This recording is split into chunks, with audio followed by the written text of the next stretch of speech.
हे आता सुरू केलं अशा गोष्ट नाही आहे. आता जसं रिट पिटिशनमध्ये मान्य हायकोर्टांचा आदेश आला आणि नंतर आमच्या पोलीस महासंचालक कार्यालयातून आम्हाला क्लिअर SOP आलेला आहे. त्यानुसार जे धार्मिक स्थळावर किंवा इतर इन्स्टिट्यूशन्सवर अनाधिकृत लाऊडस्पीकर किंवा भोंगे जे इन्स्टॉल झालं होतं ते सर्व क्लिअर केलेले आहेत आणि जे उर्वरित आहे ज्यांनी अर्ज देऊन पोलीस प्रशासनाच्या परवानगी घेतलेल्या आहे ते आता त्यांच्या इन्स्टॉलेशन्स आहेत. त्यात पण नॉईज पोल्युशन कायदा अंतर्गत जे दिलेले डेसिबल मर्यादा आहेत ते पालन होत आहे का नाही त्याबद्दल आमचे रेग्युलर पंचनामा वगैरे होत आहेत.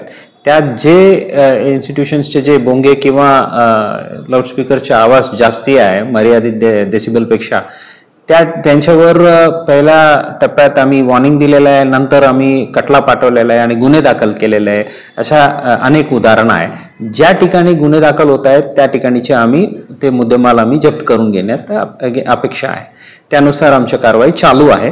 आता हे दुर्गोत्सवच्या बंदोबस्त वगैरे संपल्यानंतर पुन्हा एकदा आम्ही सर्व संबंधितांना सर्व मंदिर ट्रस्ट असो मस्जिदचे ट्रस्ट असो किंवा इतर धार्मिक स्थळाचे जे मॅनेजमेंट बॉडी आहे त्यांना बोलवून हे गोष्ट तंतोतंत पालन व्हावे यानुसार त्यांना सूचना देऊन ते धार्मिक स्थळावरच्या जे डेसिबल मर्यादेपेक्षा जास्ती क्षमता जे लाऊडस्पीकर्स आहे ते 100% काढून जेवढा परमिसिबल आहे तेवढ्यासाठी त्यांना पर्याय उपाययोजना करण्यात येणार आहे.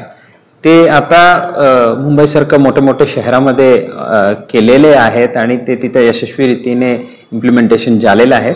आपल्या सोलापूर शहरामध्ये पण लवकरात लवकर ते होणार आहे. परवानगी घेतलेले किती असते धार्मिक शहरात?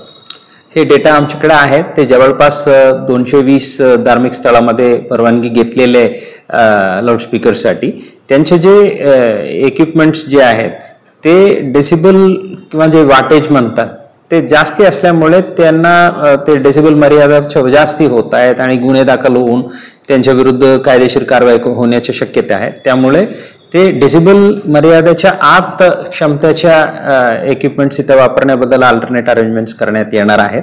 त्याबद्दल ते सर्व संबंधित मॅनेजमेंट बॉडीजला बैठका घेऊन त्यांना समजून सांगून ते लवकरात लवकर ते ऑर्डर्सच्या तंतोतंत पालन होणार आहे. सर, जे कायद्याचं पालन करत नाही त्यांच्यावर कसल्या स्वरूपाची कारवाई होणार?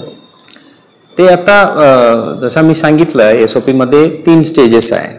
पहिल्यांदा आम्ही त्यांना वॉर्न करतो म्हणजे डेसिबलच्या मर्यादा किती आहे काय आहे ते सर्व गोष्टीबद्दल त्यांना सूचना देऊन ते कमी करण्याबद्दल आम्ही त्यांना एक सूचना देतो.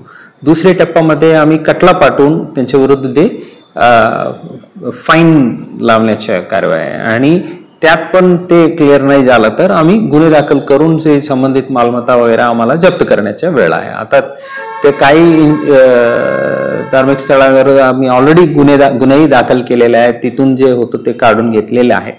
सो अशा कोणाला एन्फोर्स करण्याच्या किंवा जबरदस्ती करण्याच्या परिस्थिती निर्माण न होता सर्व संबंधितांना समजून सांगून त्यांच्याकडूनच हे पूर्णपणे पूर्तता होण्याचे प्रयत्न चालू आहे. लोकदर्शन मराठी चॅनलला सबस्क्राईब करा, बेल बटनला क्लिक करा व लाईक करायला विसरू नका.